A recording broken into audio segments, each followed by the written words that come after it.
something virtual but secure. And did you do an ICO? We did an ICO 1 year ago.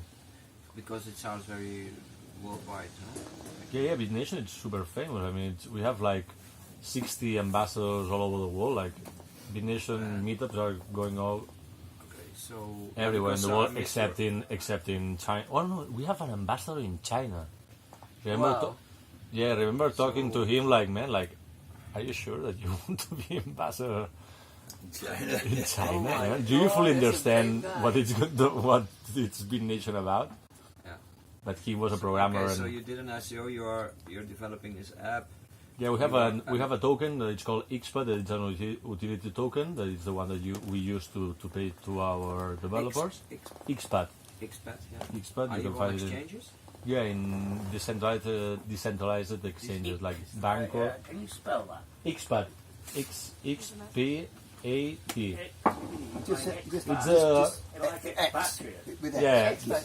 Expatriate. Yeah, exactly. And it's a utility token for our platform. Rothschilds will set one up. I mean, few people realise that the Constitution of America the original stated that the issue of coinage should always be in the hands of the government. Of kings. And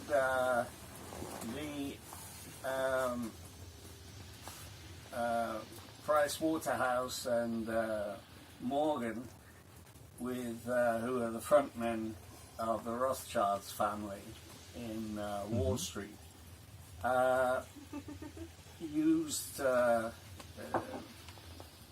political donations, threats to under Roosevelt to the first Roosevelt, that is, Teddy, to privatize, and they bought all the shares of the Central Bank of America. The Rothschilds own the Central Bank of America.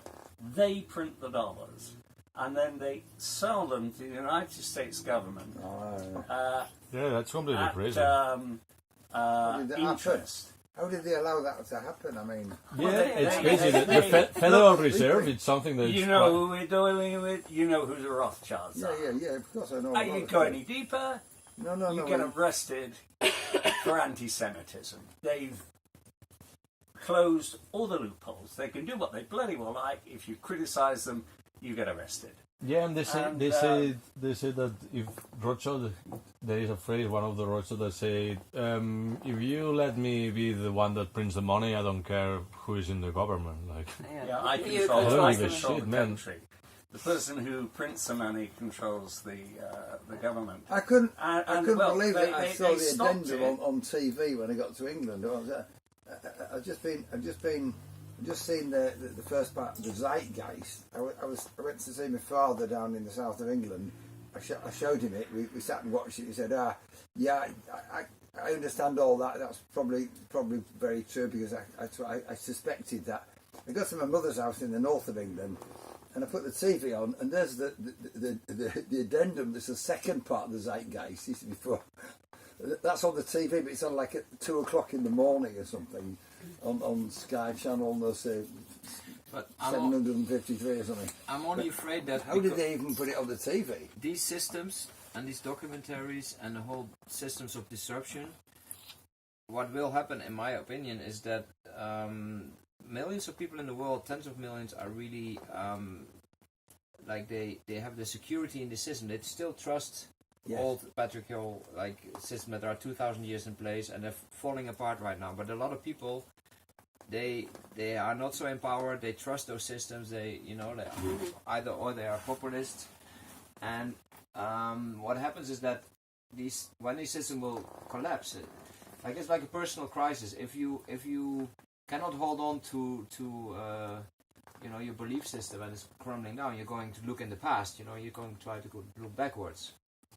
And there will be a huge crisis. So basically, how do you think, guys, about the disruption going on by the technology will lead to millions of people, hundreds of millions of people really lose direction and feel personal crisis? Will it lead to riots? Will it lead to anarchy? Will it lead to like violence, because a lot of people are saying that it will have a period of total chaos and disrupt and natural disasters and like really like shit hitting the fan, that's only if we don't. What do you like? Is it going to be a smooth? I would say. I don't know. I would say that if you before we get to that stage, yeah.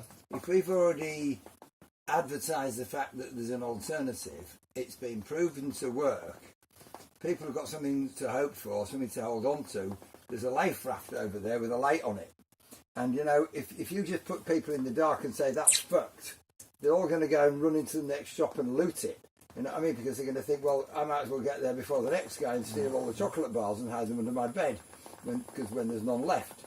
And so what you've got to do, that's our only protection against this happening, is to make sure that everybody, as many people as possible, know that there is an alternative and that it is working. But they're still that's what we are developing.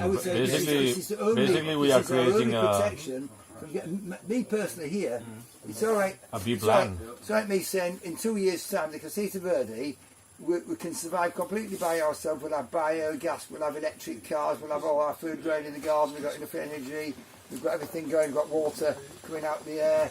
But that's not going to save us from an attack from the people in the village who haven't got anything. They're going to come up with a shotgun and blow me to pieces and steal all the lettuces out of the garden. And then they're going to come and live here. So the only thing is you've got to make sure that, so that instead of building a wall around the place and putting some machine guns on every corner and some big dogs inside, which is what the Germans would do, is what you need to do is to make sure that you are, or your community is a beacon of hope. So they don't come and kill you. They come and ask you how to do it. They come and ask for some information. They don't come and try and kill you and take over because they wouldn't know how to operate the machine. You know what I mean? So you've got to make yourself into this position where you've got there first, and you're allowing them. You get them all in there, as many as want to listen, and like we have on these meetings, teach people that it is possible to get out of the system, and this is how to do it, and offer them the other system and show them it working. And then they're going to see you as the saviour rather than the enemy. Well, I tell you, when I understood, I maybe it happened to you when I understood all this technology and the capabilities and what is all this huge community all over the world doing. To me, it changed the way I see the future of humanity. Yeah, really.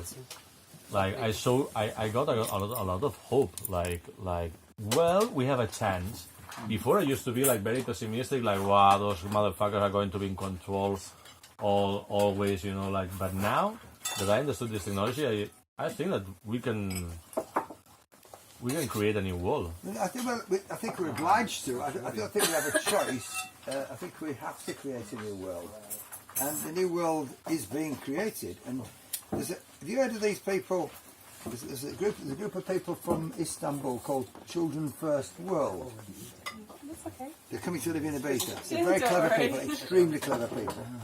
And what they want to do is they want to have young people. It's no good asking a bunch of people with white hair to decide on what's going to go on in the future. Mm-hmm. We've got to ask people who are going to be in the future what kind of future they want to live in. There's no point in asking somebody who's just on the way out. Yeah. What kind of future? You're already. They're not going to be the ones that are going to be living there anyway. They're going to be dead. So there's no point in asking them about what's going to happen tomorrow. And that's what's happening. I mean, most board meetings are made. They never invite young people. They don't invite. I mean, some more modern thinking companies actually now start to invite at least like 2 cleaning ladies on the directors' board meeting, just to make sure that they know what's going on the ground floor. But the Children First World movement, they've got the idea is that they're going to involve young people of like 13, 16 years old in decision-making processes in companies and in administration. Yeah, but the thing is that right now we have a technology that you can do this without asking permission to these people that is on the power. That okay, now we're gonna let you be in the decision-making process, no? we But can make it. I mean, the people that hold on to, for example, people that work in Google, or they hold on to monopolies, and they're like, millions of people are depending with their salaries, you know. So I mean, they would hold on stronger and stronger to their belief that this, you know, because that's their old system. So the thing is that these are these are basically ruling the world at the moment. They're creating the world at the moment. So if you disrupt that, Yeah, it will take a while. yeah, but I mean, there would be maybe a time of transition which is quite disruptive, because it's Yeah, for sure, it will be a time Because the people, of not only the transition systems, where because the- there will be two systems. It will not be like, okay, we are now in one system, now we are in the other one. There will be a coexistence of systems for sure for a while. and people are free to choose. They can leave the old ship that's sinking. Yeah, but I think that the ones that adapt themselves faster will be rewarded. I think. And you know, it's a really like natural law, no? And if there is an option to go to, and if the ship is sinking over here, and someone else is offering a better option, people are going to go. And when the governments don't have the same power as they do to print the money, control us economically, control everything we do, because we have already another way of moving those things, power will shift as well, I think. Yeah, but it won't happen unless people participate and get into it and get involved in their own, you know, where we're going to go, you know. I was just talking about today with this woman. Yeah, my personal role Karen. is I see myself as an educator. I believe what it says, to educate people about what it actually is, you know. Yeah, it's very, Yeah, it's super important. it's very, very important. They know exactly, because the systems in control give misinformation. They would just, you know. For change. Yeah, no, I was just saying to be up on the way here, and I was so glad more meetings and more things and more education and more explaining what the options are, you know, and taking it out of this mysterious mud-slung kind of category that the media has it in a little bit, until they got control of it all. And people need to know they have a right on them. Then what they do with the information, I don't really know. Well, little by little, Actually, I mean, you need to start using it even if it's not fully developed. But me, for example, I get some of my payments in cryptocurrency, and I try to pay in places. If I can go to a bar or another one, and there is one that accepts crypto, I go to the one that accepts crypto. You know, like. If I can buy the service to someone that accepts crypto, I buy the service before. It will be, we have to do a bit of evangelism, no? Yeah.